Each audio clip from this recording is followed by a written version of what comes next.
mi xeweta na ku va hi mi amukela eka Dilolo Story YouTube channel. Loko mi nga se subscribe hi kombela nseketelo wa n'wina. Eka n'wina mi nga subscribe hi ri xandla ehenhla ka xin'wana xandla. Nseketelo wa n'wina hi khensa hi tlhela hi vuyelela. Eka siku ra 19 ra Mawuwani lembe ra 2022, President ya ka Gaza Benny Mayengani va pfuke va posta xinepe xa vona eka xiyenge xa vona xa mabulu, laha va nga havela mpahla ya Vayuda. Tanihi ntolovelo loko va mbala hi mukhuva lowu ku la ku tika. Mbalelo leriwani va sungule ku va va ri tirhisa hi lembe ra 2014 loko va endla album ya Vayuda. Hi kona hi nga sungula ku vona va mbala hi mbalelo ra muxaka lowuwani. Se hi nga vula leswaku ri eka tinqambi ta Xitsonga mambalelo lama i mambalelo ma Benny Mayengani. Va fiki va vekela xinepe lexiwani va xi heleketa hi marito lama landzelaka: ni nyikeni xolo ni bebula n'wana, 5 August hi hisa tiko, 3 September Giyani refill. Rito xolo ri fike ri tumbelela vanhu vo tala va nga swi tivi leswaku ri vula yini. Hi pfumeleleni leswaku ri hi mi byela leswaku rito leriwani ri vula yini. Xolo ri vula xichalani xa ku bebula n'wana. Se Benny Mayengani u ri u lava ku nyikiwa xichalani a ta kota ku bebula n'wana hi xona, hi leswi rito leriya ri vulaka swona.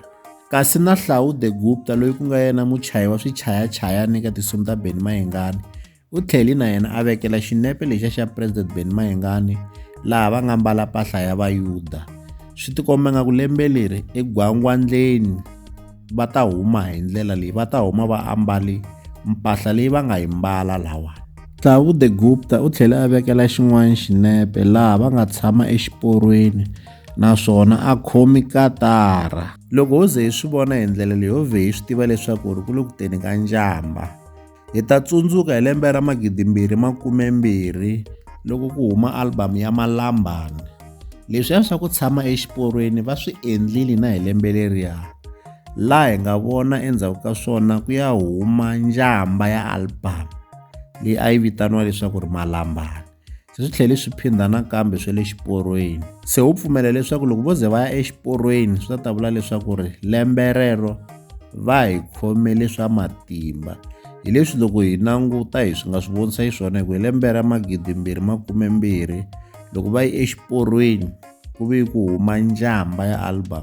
Se na lembe leriwani ho langutele leswaku ri va nga hi humesela njhamba hi siku leri va nga hi tshembisa rona ku nga siku ra 5 Mhawuri lembe ra 2022. Leswi hi la ta avelana na n'wina eka Dilolo Story YouTube channel. Loko mi nga se subscribe hi kombela nseketelo wa n'wina. Eka n'wina mi nga subscribe hi ri xandla ehenhla ka xin'wana xandla, nseketelo wa n'wina wu khensa swinene. Laha ka Dilolo Story YouTube channel hi le xigodini.